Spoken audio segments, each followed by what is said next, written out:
Hi, we're here live at Exodus Institute, 816 North Laramie, Chicago, Illinois. It's a beautiful day here in Chicago. It's December the 17th, and we're getting ready for this thing that they call Christmas.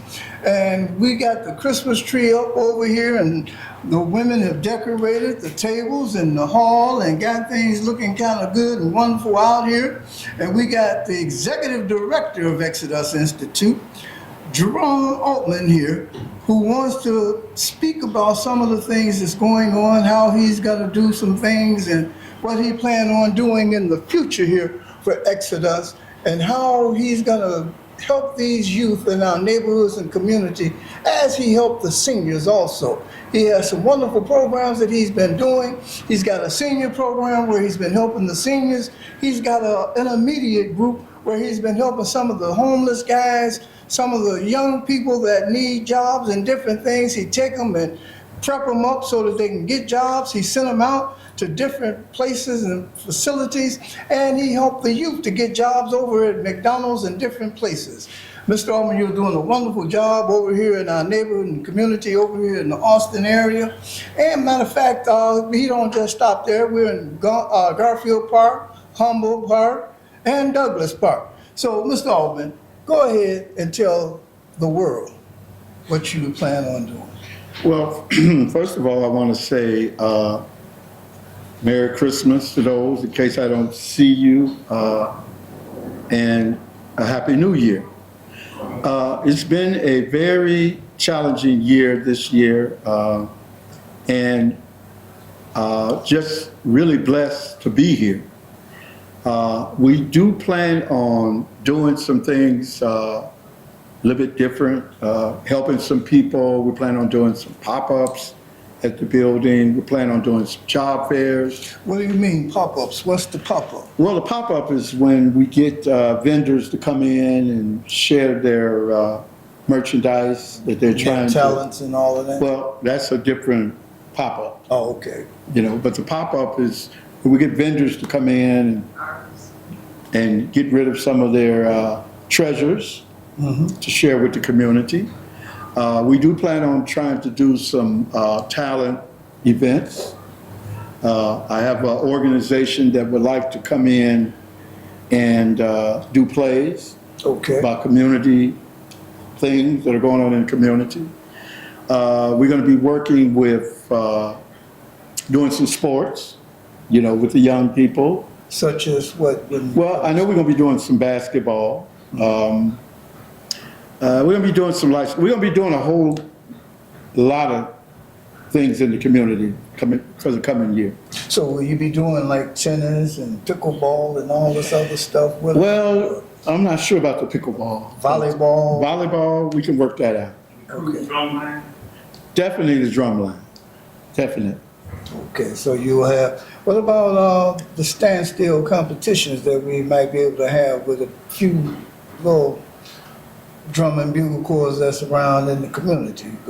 We got a little stage up here. Maybe we can get a little group up there to do some standstill. What do you plan on doing? We going into, right after the Christmas on the 26th, we go into Kwanzaa. And they do a very special thing at Malcolm X College for Kwanzaa. Will you be taking a group down for Kwanzaa? I remember last year you had the group come from the newspaper and took them down. They did interviews, talked, and they got to see and understand what the different things was about Kwanzaa. Yeah, and if I remember, we also were at Oak Park. We went to Oak Park and we did Malcolm X celebration. Right. Yeah. Well, yeah, that's definitely in the plan. So. Do Kwanzaa 365 days a year. Practice those principles. Yeah. That's interesting, but. Yeah. So you've been doing, like I said, you've been helping the seniors in the neighborhood and the community. How do you get the seniors involved in helping you or the organization with the program you have for the seniors? Well, basically, it's a training program, and we try to get them in to help elevate them in their skills, as well as working with the community, and you know, just trying to open up doors for them as well. So how old do you have to be? 55, Oh, so they started with babies, yes, 55 and up. Huh? 55 and up. What are the qualifications? Well, basic qualifications is mostly it's based on Your income or your anything? income. That's what it's based on, the income. Okay. Mhm. Do you have to have a special talent to be in this, or do Well, they you know, you train gotta- you in the talent? Well, you have to be willing to be trained. That's number one, you know. Okay. You got to be willing to be trained, you know. And what about these guys that you take around on the weekends? You go out to different suburbs and you take these guys out faithfully on like Friday, Saturdays, and Sundays to different communities, Yes, different yes. suburbs. Mhm. What is it? How do they get involved? How can you change some of the things that they may have had problems with?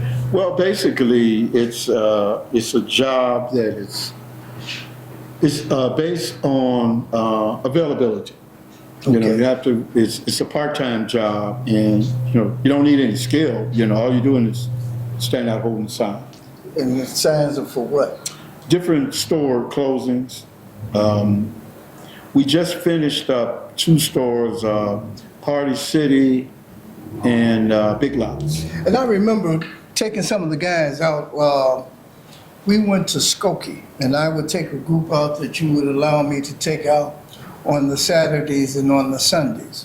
Saturdays I would be in my dashikis, and on Sundays I would be in suits and ties.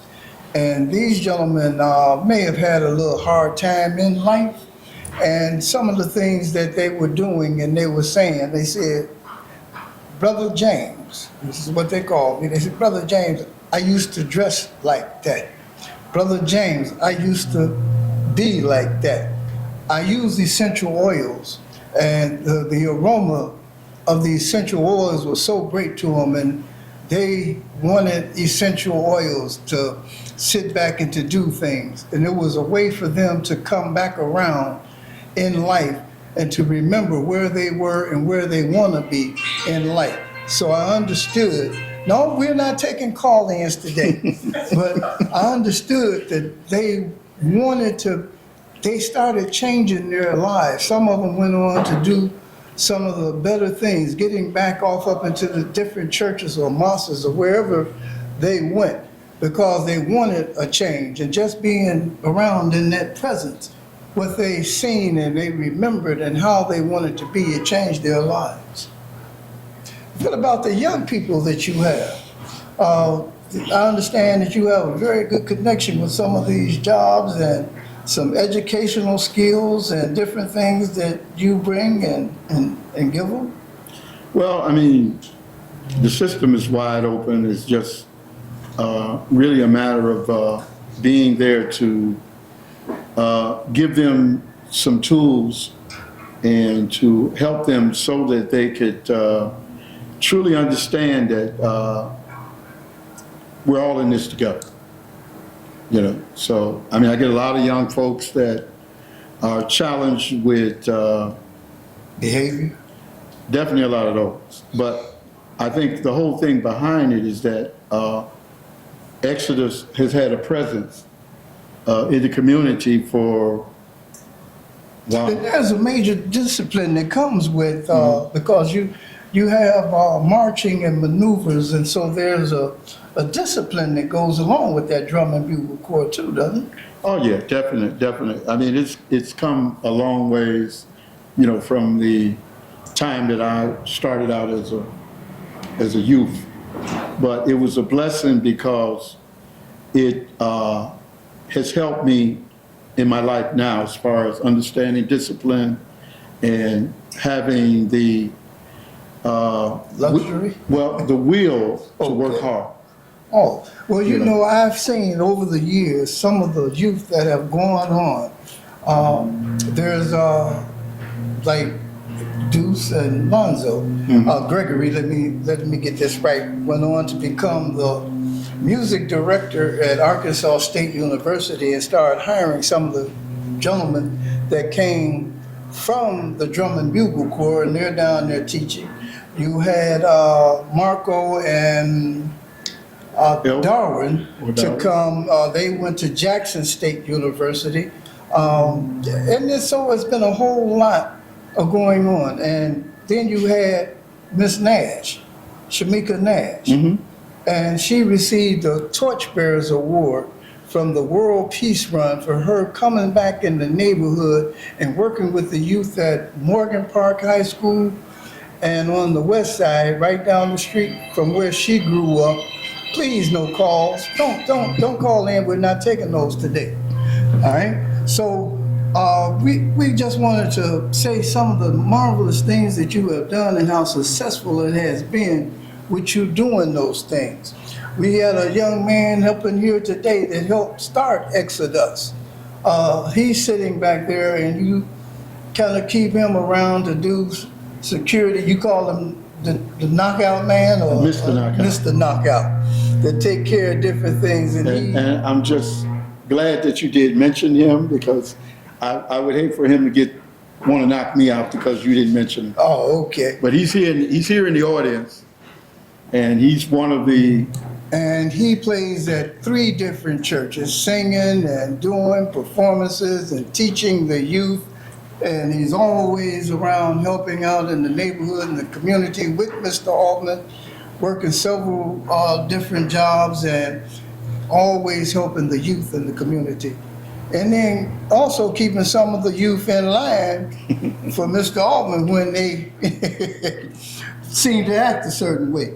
Now there's some skills that's taught by Reverend Harris. What are those things that he brings to the Well, organization? he's a community person, and basically he knows his stuff. But Do he teach it to the youth? oh yeah, he gives them.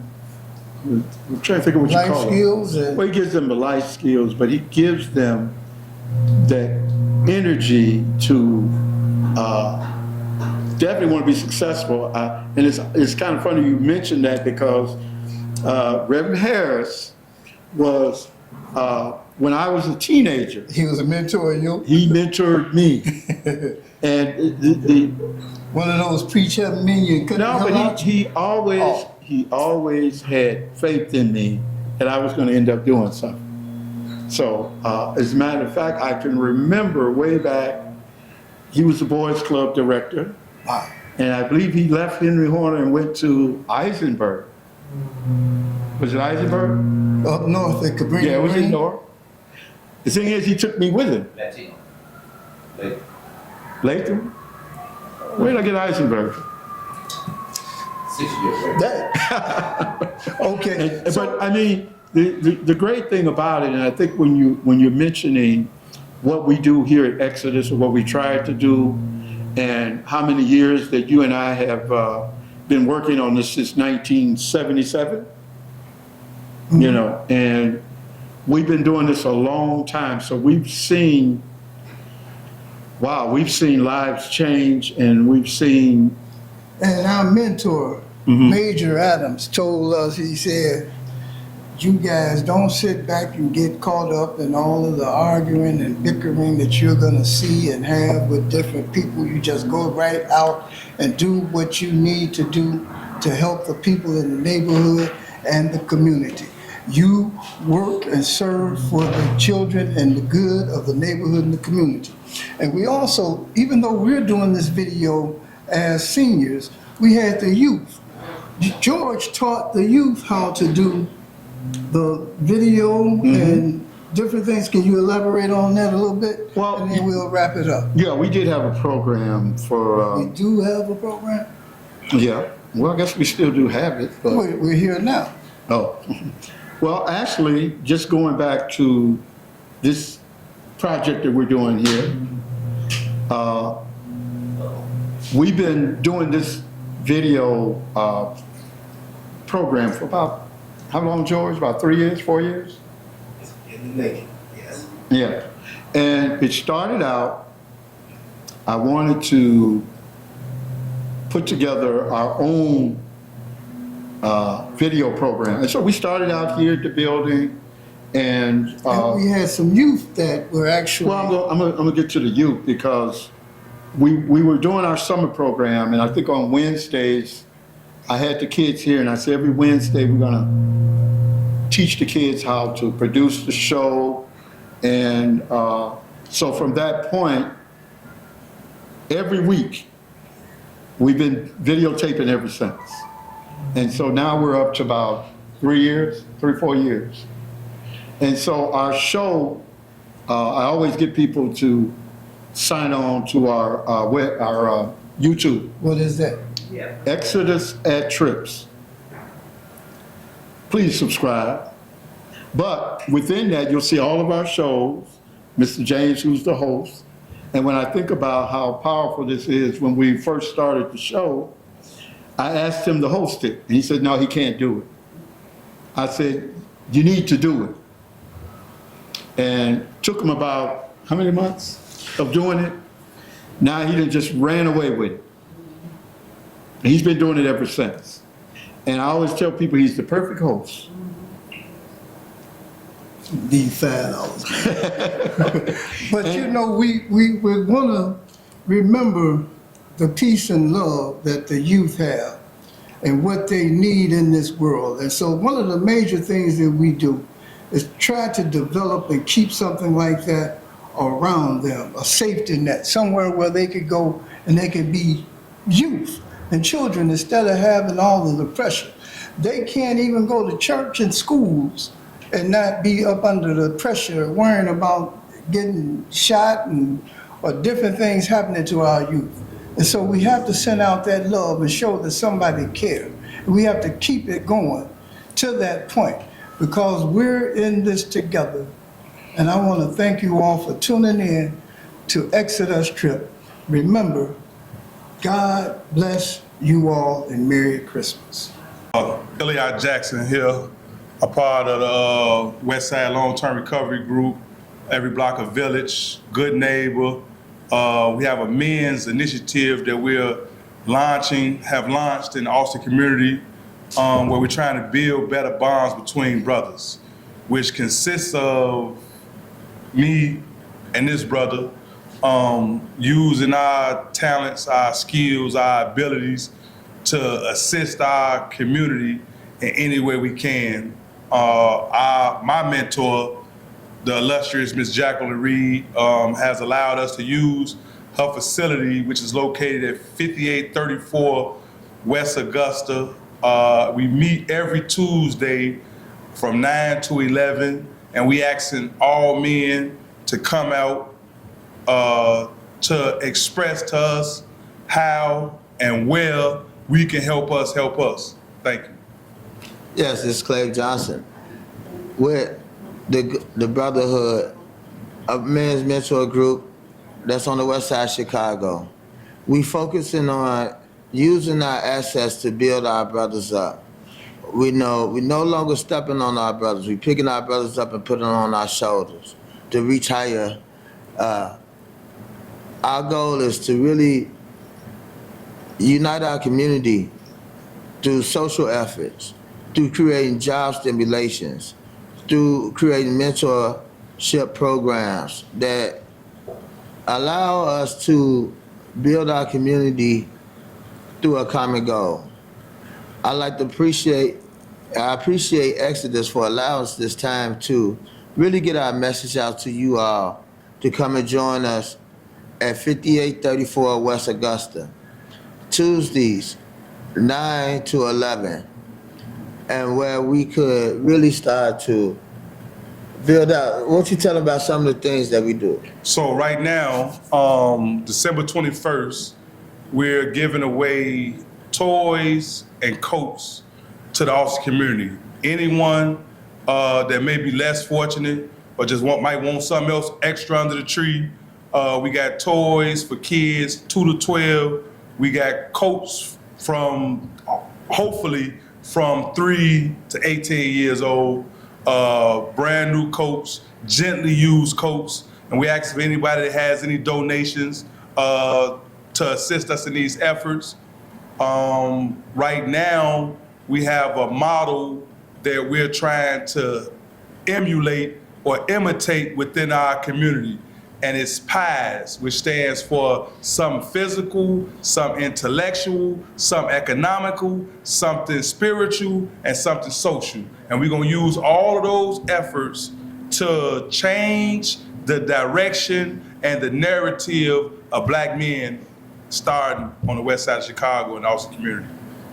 Do you have to pay anything or do anything? How can we donate if we wanted to donate to your organization? How? So if you wanted to donate, you can make your donations out to the West Side Long-Term Recovery Group or Every Block of Village or the Good Neighbors Campaign, which are all non-for-profit organizations that operate right here in the Austin community. The West Side Long-Term Recovery Group, for which I am a member of, and my duties is to advocate for the survivors of the disaster of 2023 and try to bring funding for our efforts to assist our community in the recovery process. Now that program, you need assistance to help from what, the flood that was going on the west side, or any disasters, or what is it? So July 3rd,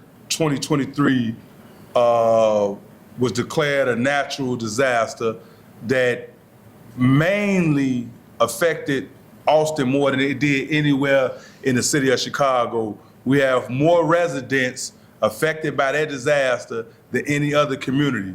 So we're trying to partner with the city, the county, our state and local officials, our federal officials through FEMA to try to assist the survivors. So long-term recovery means that we assist the survivors until they're made back whole from the disaster. Well, weren't you all doing this before FEMA came in, or did you all have some independent things that you were doing, or? So Ms. Jacqueline Reed, who is the founder of the West Side Health Authority, the founder of Good Neighbor Campaign, the founder of Every Block of Village, the founder of the West Side Long-Term Recovery Group, she has a genuine care for people. So the moment that the disaster happened, before it was declared a disaster, she was on the ground. Her and the volunteers from her organizations were on the ground before the governor, helping the people in the Austin community without any funding. before Governor Pritzker declared a disaster. Yes. He didn't declare it for 3 days. Yes. The second day, they were out mobilized and doing the work of a good neighbor. You know, I had a bunch of seniors that were calling that it was through you all's organization that it's a lot of women that are 85 or 80, whatever, they were up in their 80s. And their husbands have they're going on to heaven. And they needed some assistance and help because their basements were flooded and different things. And some of them had, one had a handicapped son that was in a wheelchair. And he had to get up out of there. They had to put him in like a senior citizen building or whatever.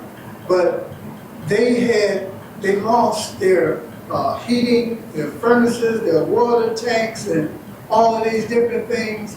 And it was through you all's organization that you all came in, stepped in, and I don't know if they actually thanked you all, but they called me and they thanked me for you all coming in, stepping in, and helping to replace some of those things that was lost, how you sat back and got the mold out of their house and everything. And so it was a wonderful thing that you were doing for these seniors that happen to be single, elderly people now that don't want to go to a senior citizen place. And you were having to do something for the youth yourself about them. Well, and that's the great thing about being a part of this organization. Ms. Reed is a great mentor, and she's a mothering figure to us. And she actually entrusted with us in bringing the community together across multiple generations and across many demographics. And so one way that we have brought the community together is in coalitions or co-sponsorship with different organizations who have contributed to our community that we share a common goal with. And through these collaborative efforts, we are seeking to really re-engage our youth through arts and music programs, such as partnershiping with Exodus, partnership with Chicago's Creative Art and Music Program, partnership with local schools, of course, and also partnership with different youth influencers through social media. I heard you mention something about the youth doing curriculum battle that you may want to do in a church formulated And program. so, with the thank of God, He have gave me different concepts that we can use to reunite the community across Chicago and across the state by using churches, community-based organizations, schools, and elected officials that are public servants to us. But the goal is to unite the community through churches through a concept called the Gospel Games. And what it is a coalition of churches that come together and it shares its knowledge about the gospel. It shares its knowledge about the Bible. And it have various components that would allow a social event to be productive, and also it can be educational as well.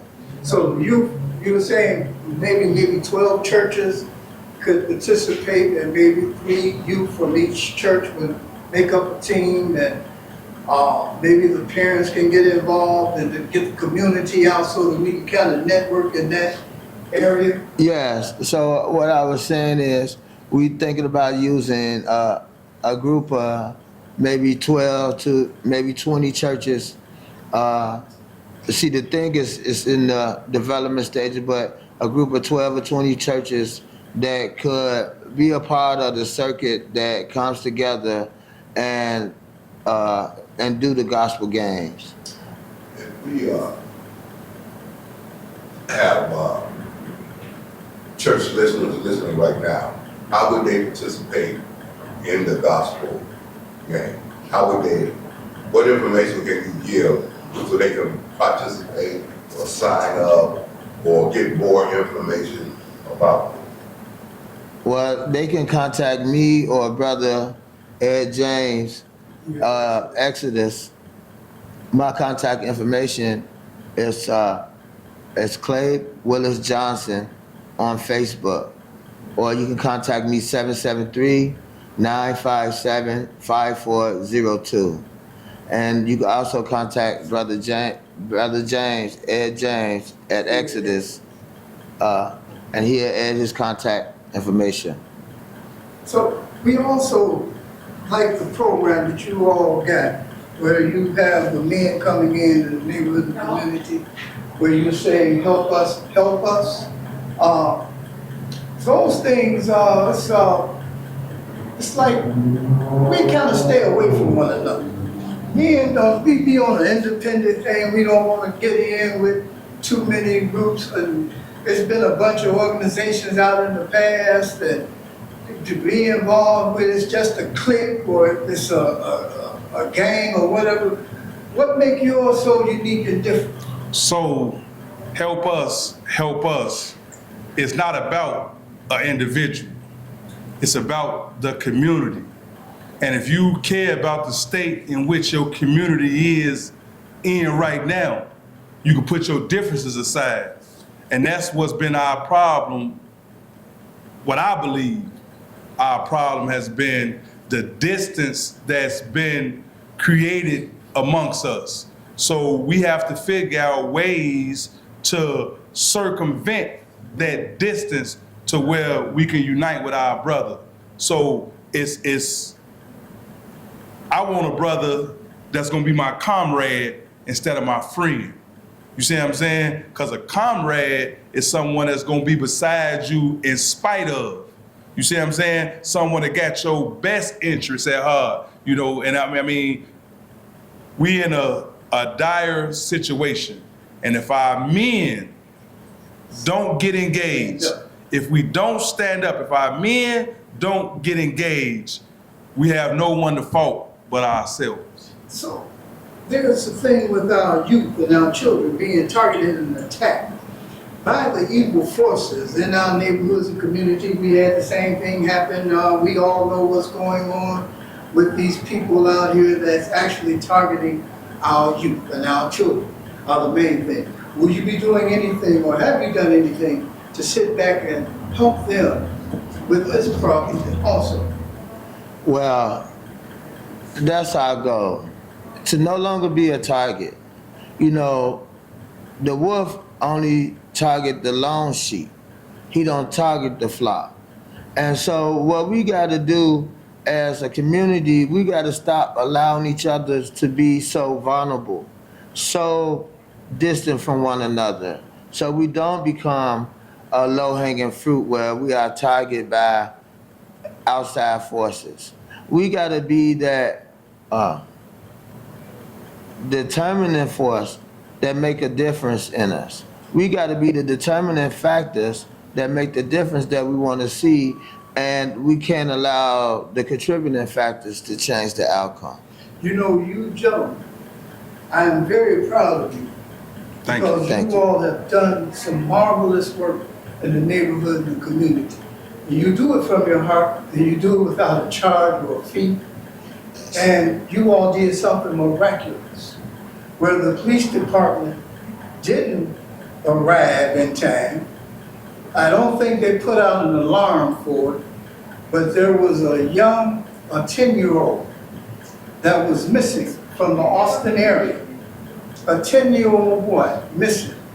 I don't remember how many hours it was, but the people that found him just happened to be sitting here in our auditorium today. And I'd like you all to let the world know how you all did that. Wednesday, what was that? No, Thursday he went missing. Yes. Thursday he went missing from Jesuits Academy, located on Jackson and Leamington. Trent Payne was the 10-year-old's name, was missing for approximately 22 hours. His mother, Sierra Neal, made a plea out on social media that sparked within me and my brother a desire, a need to help. So we took the photo of Trent from his Facebook page, from his mother's Facebook page, and we created over 300 flyers that we dispensed in the neighborhood. I had the pleasure of meeting his mother through my efforts, and combined with her knowing her son, we were able to locate his direction to the point that it led us right to the police station in Evanston, Illinois, where the child was located. Amen. So, when men are called, Yes. men must step up. Yes, sir. Men must step up. And so, like I said, I applaud you, brothers, upon your effort, because there wasn't even an Amber Alert. You all said you got it off of her Facebook page. So I asked the mother, and I called the city of Chicago, and asked what was the procedure They had for 24 hours? No. So an Amber Alert from a local level is only for a child that's been abducted, not to the child that's missing. Okay. So, which I say is wrong, because before the child can be abducted, we should find it. The moment a child is missing, it should be an Amber Alert. If an Amber Alert was issued when Trent went missing, he'd have been found immediately and returned to his mother. Now, from the west side, he's all the way up to Evanston. Did you all question, or did anybody know how he got all the way up there, and why was he up there? So, Trent is from the south side of Chicago. His mother stays there, his father stays here. So he relocated to go to school, but he goes to an all-boy Christian school. Coming from Chicago public school where he was at before, it's a difference. So he can't fit in. So he felt ostracized or isolated from his peers, and he wanted to get back out to where he was comfortable. So he had the courage to try to get there on his own. So he was going back to what he know and just got misdirected on that train. It went north and ended up at Howard when he's supposed to have been going to 63rd or 95th. So you all, with that, help us, you all got 300 flyers. So it was men and women from your surroundings, your organization, basically looking. So, I'm glad you asked that question. It was a collaborative effort. We worked directly with the organization, the Westside Health Authority, who helped supply the flyers for us under production. Also, we worked with a couple groups that we had created bonds with, different organizations that my man Ilya called, and they was young black men, and they jumped right into action. So we was able to mobilize, I say about 50 black men and some women who volunteered with us. But the thing is this. How long did it take to mobilize that 50? Instantly. So from 9 o'clock a.m. to when Trent was returned to his mother at 2:30 p.m., every individual and organization that I called responded with assistance, with posting a page or posting a flyer or passing out the flyer or calling somebody to help. It was no door was closed to us. Yes. The vice principal of the school, Tom, I can't remember his last name, but he allowed me, without knowing this child, without knowing his family, he allowed me to come into the school and gain the information of what Trent was about so that I can assist his mother. Gave us his contact information so that we could put it on the flyer so that they had another point of contact instead of just the police. You see what I'm saying? So it was a community-based effort that assisted that mother with getting her son returned safely. How was the mother feeling at that time to put that out on Facebook, because I guess she had nowhere else? Hysterical. She had nowhere else. So the police couldn't declare him missing until so many hours, but she know that her child was missing. You see what I'm saying? So only thing she had was a crowd on social media.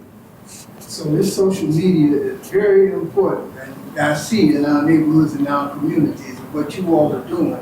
It seems to be wonderful. Do you all do anything, because there's a lot of brothers out there hurting without jobs, a lot of them are kind of homeless. Well, I just want to add in what you said about the social media. The social media is very important because it can be used as a tool or it can be used as a weapon. You know, with the social media, it's best that we get in front of it and allow it to be used as a tool to build our communities up, to bring awareness and a consciousness to the needs that we have in our communities. And also, we can use it as a tool to inform those different individuals about the needs of the community. So I understand you happen to have some carpenters, plumbers, and people that do Ubers and different things, you do snow removal, So one of our goals is to economically develop our communities for our community. Yes, we do have different insights and different connections with carpenters who looking for carpenters and electricians who's looking for electricians. But the goal is to serve our community properly at an affordable cost. The cost that it is to live in our community is up essentially, and the thing is, we need to be able to ease the burden on our communities as much as possible so we can be more productive. so some of those people that happen to be in that profession, are they willing to train and teach some of the younger brothers that may be struggling in life and their efforts and everything? So, in creating the effort to do so, we got licensed carpenters, electricians, and different journeymen that's willing to teach young brothers about the trade. Also, we have a young man who has a business that's willing to rent cars to young people or people, period, who's looking to do Uber or DoorDash or Grubhub. Also, we looking for ways to bring economical stimulation through renewable energies and things of that matter. So also, is there anything that you do for, because there's a lot of guys that may need some housing, they may not be making enough working at a McDonald's or a certain place. Do you have some low-income apartments coming along, or? So our end goal, and I'm gonna say our end goal because this is what we're starting to reach, is to develop affordable housing. So what you're looking at now are future community developers, because we know what our community needs.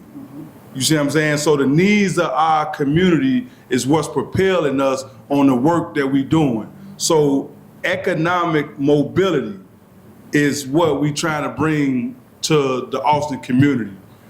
How are we gonna tell somebody to stop crime or stop doing wrong and we ain't showed them the right way? We ain't got no substitute. We ain't got nothing for them. We ain't got nothing for them.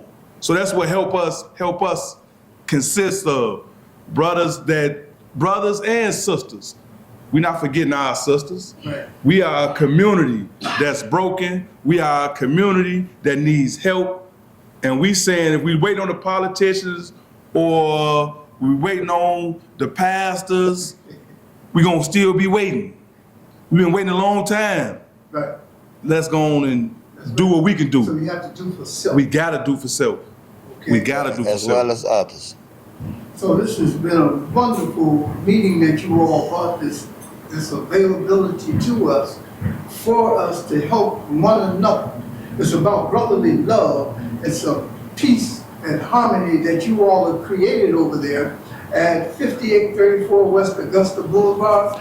You're there on Tuesdays from 9 to 11 and then you go into another meeting after that.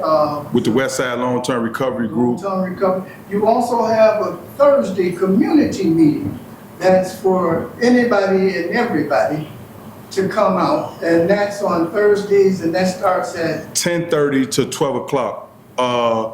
So every block of village hosts a community meeting every Thursday where we share our hopes, our ambitions, we share our dreams and our passions, we share our abilities, and we serve people. yeah. That's what we do. Yes, sir. I want to thank you, gentlemen, for coming out. Thank been you for having us. marvelous. Please give them a round of applause.